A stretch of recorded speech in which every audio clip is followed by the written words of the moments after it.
Hello and blessings, my beautiful souls. Avalon here. Such a perfect, rainy, kind of sunny day today. And I'm feeling inspired to unbox a beautiful tarot deck created by Anna Turian, one of my most treasured and precious friends. So let's take a closer look at this beautiful deck.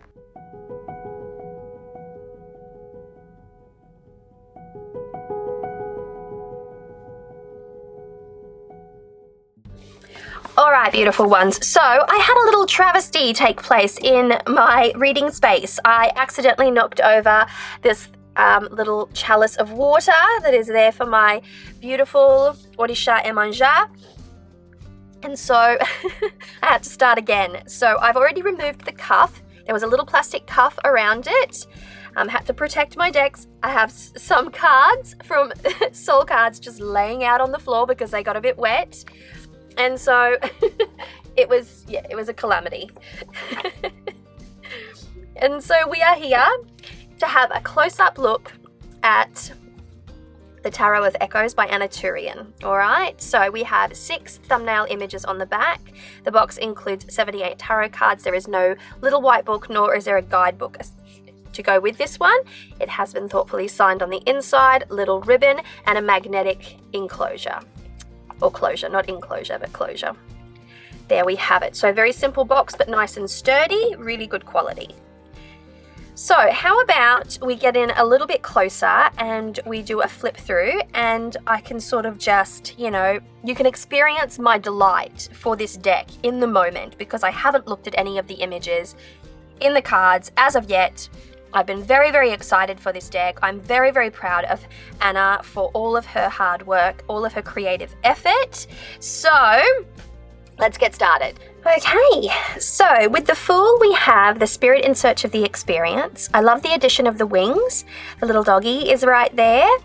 And we have an altitude scene with a really nice sort of coloured sky in the background there. I love the addition of the wings to the Fool because I think that really suits the feeling that the Spirit in Search of the Experience kind of invokes inside of me, because I think of adventure and whimsy and taking flight and launching and all of those types of beautiful fun things when I think of the Fool.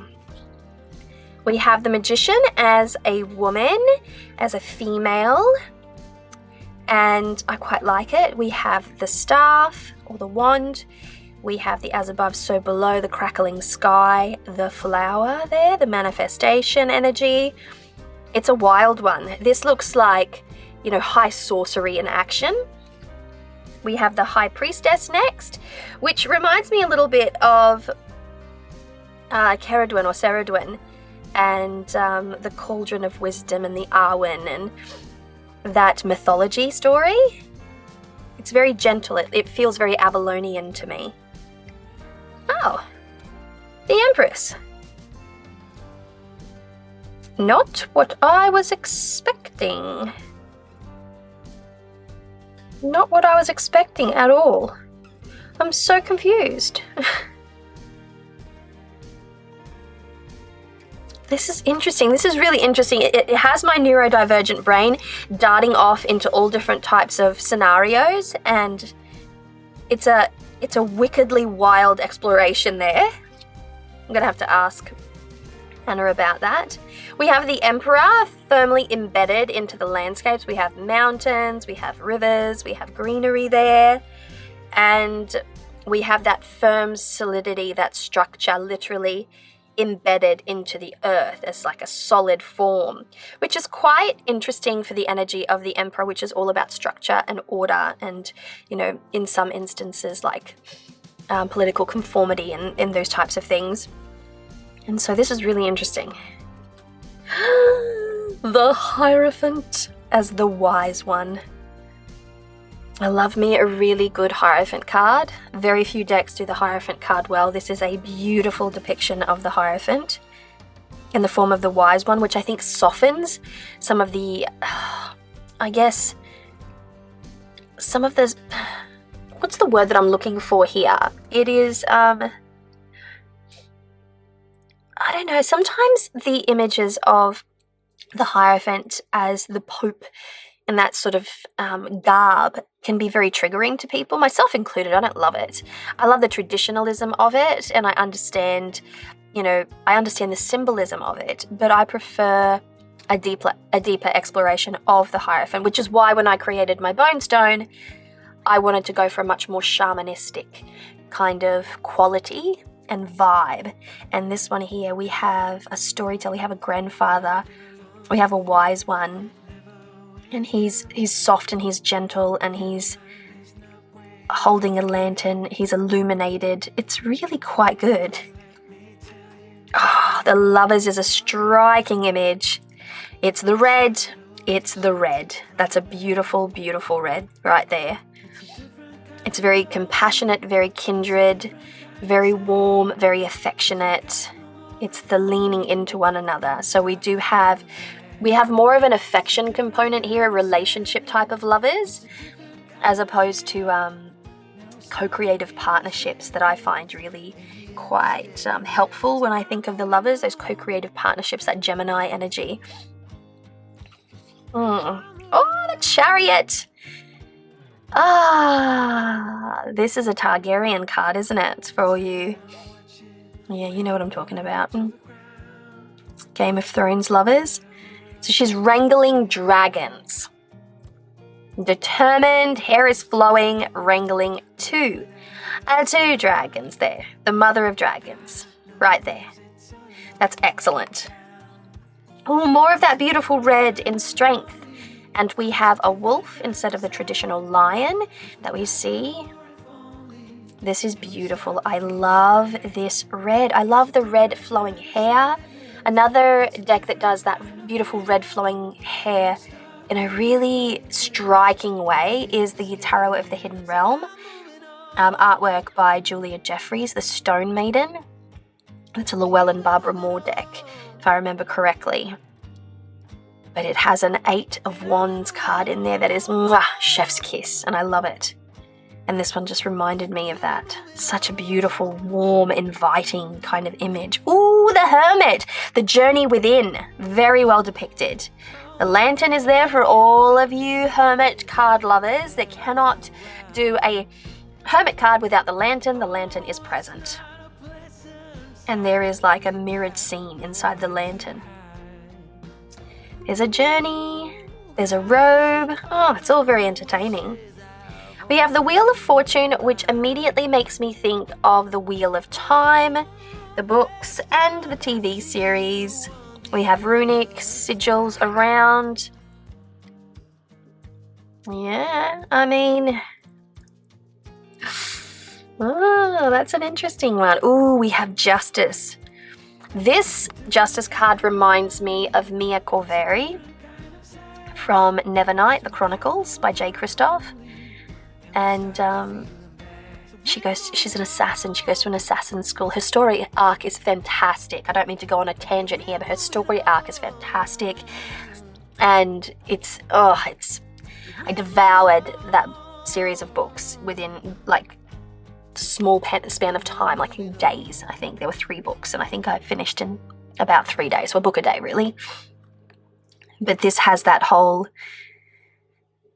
secretive concealment of justice. So it's underlying justice, like very sneaky justice, always watching, hooded figure. I like it. I like the energy. The Hanged One, we are bungee jumping from a tree, I feel. And it may be fairy, may have wings. I mean, this is a good vibe. It's interesting. Makes me want to hold it like that. Love how it occupies a lot of the card. The tree.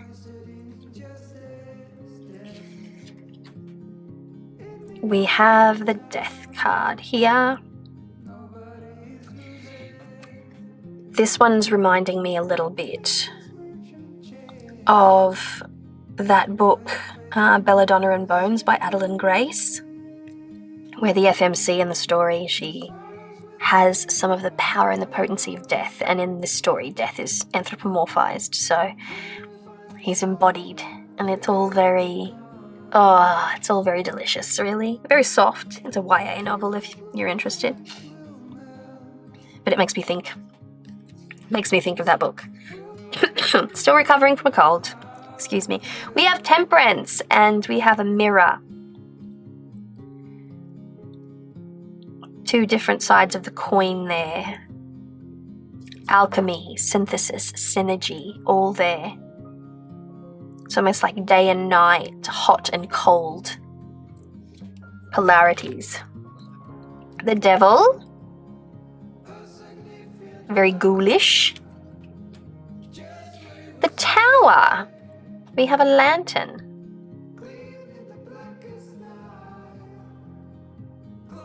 Stormy sort of experience there. The Star.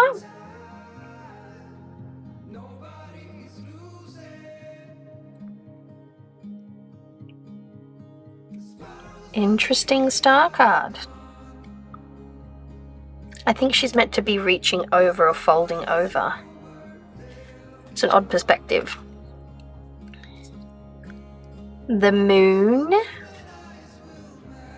Oh, it's very Undine. All of the mer creatures, very silky and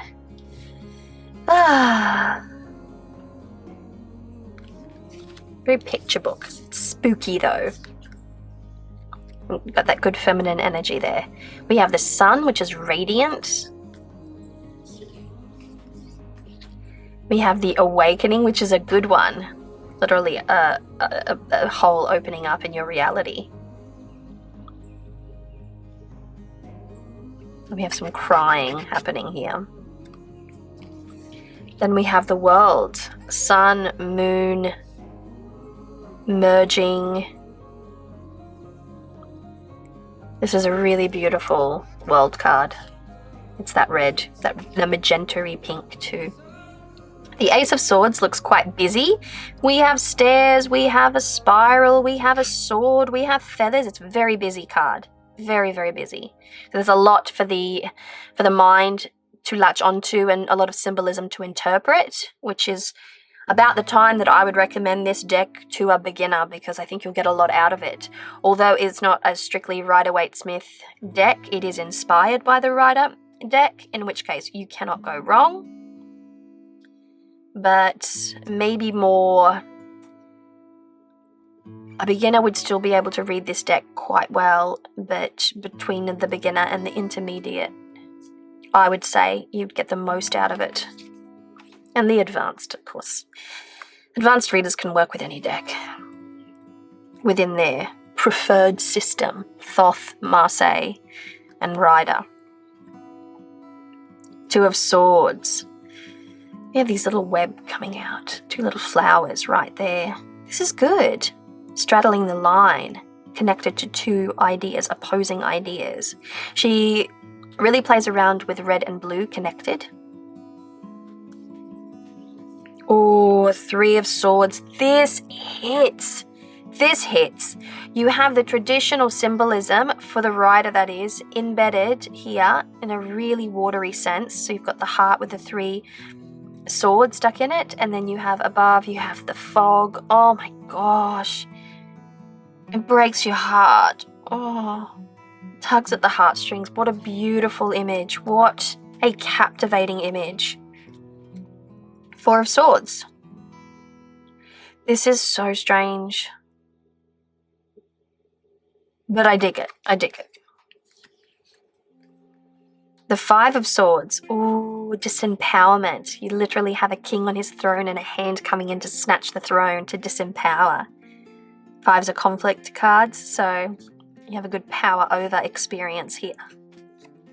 We have the Six of Swords. We have a scene of a town ablaze, and we're escaping. We're escaping, I feel, a turbulent time. This is an excellent card, and there needs to be more direct imagery, I feel, associated with the Six of Swords, because I have seen more than just a few social media tarot readers interpret this card as though there is a sense of romance to it, and it it sends me into a frenzy of just like, what the fuck? Seven of Swords. Clandestine affairs are well afoot here. We have two people skinny dipping, and we've got old mate there running off with their clothes. I mean, very joyful. A very joyful Seven of Swords. Very underhanded. It's also got a playful prankster energy, or it could be he's literally stealing the clothes. So, Eight of Swords. Okay, so the Eight of Swords. One of my favourite cards, perhaps the favourite card that I look for. It used to be the Hierophant, and it still is. I do give a nod to the Hierophant there. But I find myself these days looking at the Hierophant, Temperance specifically, and the Eight of Swords. Always the Eight of Swords. Yeah.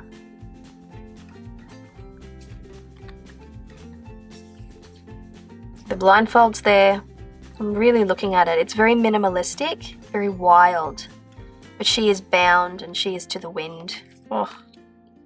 The Nine of Swords, the haunting of souls, the pressure in the mind, anxiety, nightmares, sleeplessness, insomnia. Oh yeah, Ten of Swords. That is in motion. Hanging on by a thread. It's not quite the bad end to a bad situation, but you can sort of read it as somebody's walked off and left him there, and he's hanging on by a thread. That's captured an active moment. We have the Page of Swords. Interesting. The Knight of Swords. Oh, he's cheeky. I feel like that's what he's doing. Queen of Swords. She looks like the figurehead on a boat. And the King of Swords. Playing chess. He looks cunning. We have the Ace of Cups. Again, another very busy card. Very active kind of ace. The Two of Cups. Kindred Spirits. We have the Lovers there. We have the key to happiness and success. The Three of Cups. This is an unusual but still very lively, free-spirited kind of Three of Cups, which I personally love. I think the Three of Cups is one of those super attractive cards, as in, I don't know if it's because it represents the concept of like a girl's night out to me. Kindred spirits, friendship, happiness, togetherness, you know, that kind of camaraderie. We have the Four of Cups here. No, no, no. No thanks. No, I don't want any opportunity. I'm bored. I'm bored. She's saying I'm bored. Ugh. Five of Cups. Oh, she dropped her flower. And there's some sadness there. Again, fives, conflict. There's that feeling of loss there in that space. That feeling of change, that feeling of sorrow, of wounding. Six of Cups. This is a very active six. It's interesting. The Seven of Cups. Well, this is jolly. Very whimsical, very colourful. The Eight of Cups. Okay, so far in the Suit of Cups, the Eight is my favourite. We have that day and night, we have that juxtaposition with these two scenes, and we have a person travelling along the road there. Yes, we have a rite of passage, a journey, an odyssey, a spiritual odyssey right there. Nine of Cups, there's that striking red again. Gorgeous. Yeah, I'll grant your wishes. Here's a wishing well. Here's some butterflies for transformation. Come, my pretty, come. It's all there. And the Ten of Cups. Oh, happy families. Birth of a baby.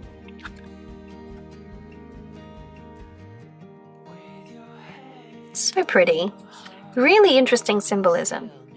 We have the Page of Cups releasing a fish into the river. We have the Knight of Cups, which is very earthy for a Knight of Cups. These are very earthy colours. Queen of Cups, listening to the ocean in a Nautilus-style shell. Oh no, it's a... I forgot what they're called. That's not a Nautilus. The King of Cups. Oh, feed the birds. Tuppence a bag. Mary Poppins. Ooh, okay. So the Ace of Wands is like fire. We have beautiful, beautiful energy in this one. Just a single candle in the dark. Striking. Oh, I see things in that flame. That's interesting. The Two of Wands, individuation, adventure.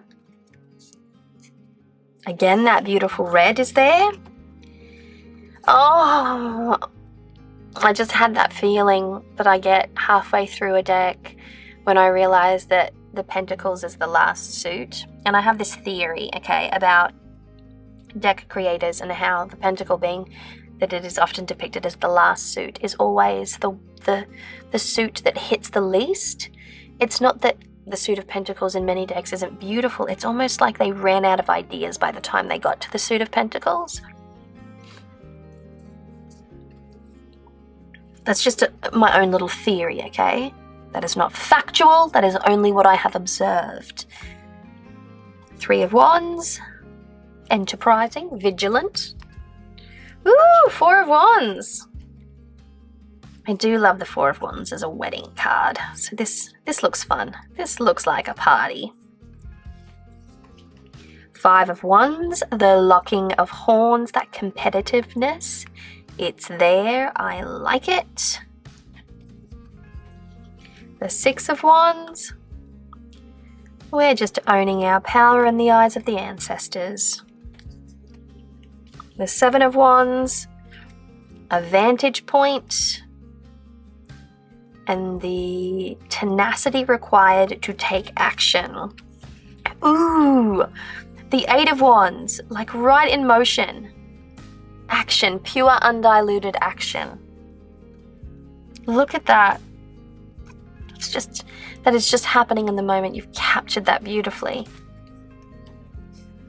The Nine of Wands. Oh, we have strong sense of vigilance there.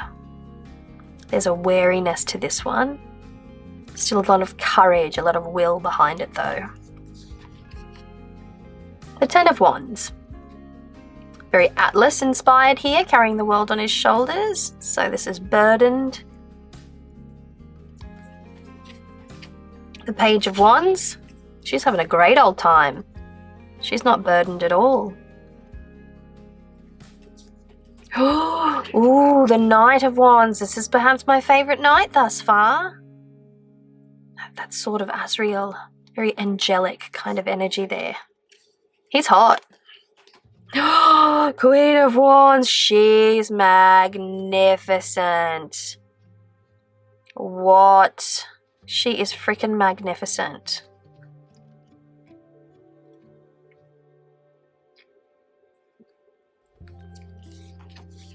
Then we have the King of Wands. We have Pentacles up next. You ready? I'm an earth sign, so I take my Pentacle suit very seriously. This is the suit of resources, okay? Well, hello. She's giving us a key to the kingdom, which I like, because that's another association. The kingdom, the home, the castle. Two of Pentacles, calibration, balancing, the balancing of contracts, equilibrium. The Three of Pentacles, we have harvest, working together, collaborating, but also establishing. The Four of Pentacles, the traditional card of the miser. Five of Pentacles, We have conflict again within the Pentacles. A lack of security, a lack of resources.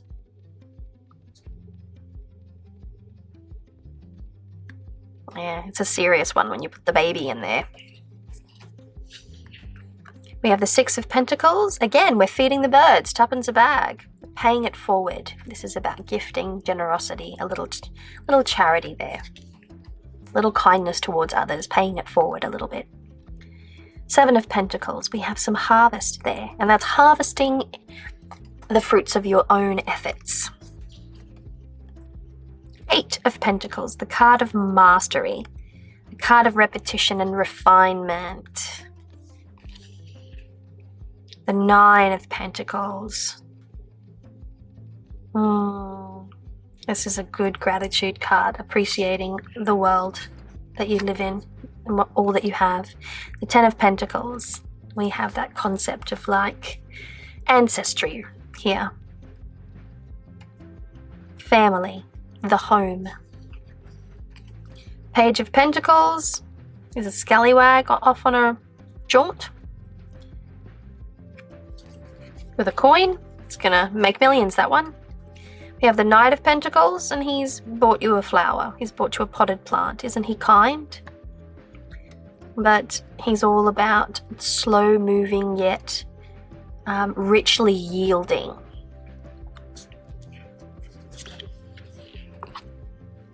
Queen of Pentacles. She's gorgeous. A little bit Bridgerton, but she is freaking gorgeous. Ooh, the King of Pentacles, he's glorious. I love the sunflowers. That's a great symbolism. Oh, what a gorgeous deck! What did you think? What did you think? For all you deck modifiers out there, you will be able to gild the edges at your leisure. Cardstock on the thinner side, but still very, very good. It's got a nice feel. It's got a flexiness to it. It feels a little bit like this is the yeah, they're the same. This is the Steampunk Tarot by Barbara Moore Ali Fell, created by Llewellyn or published by Llewellyn. Same sort of cardstock there. So if you know, you know. Absolutely gorgeous. So what did you think? Reversible backing, absolutely beautiful. Sturdy box. No borders. Watercolor fine art. Whimsical, intriguing, rich in symbolism, vivid color. Oh, there he is. Look at that. Amazing. Oh, look at her. She's just beautiful. Unbelievable. Absolutely gorgeous. Absolutely gorgeous.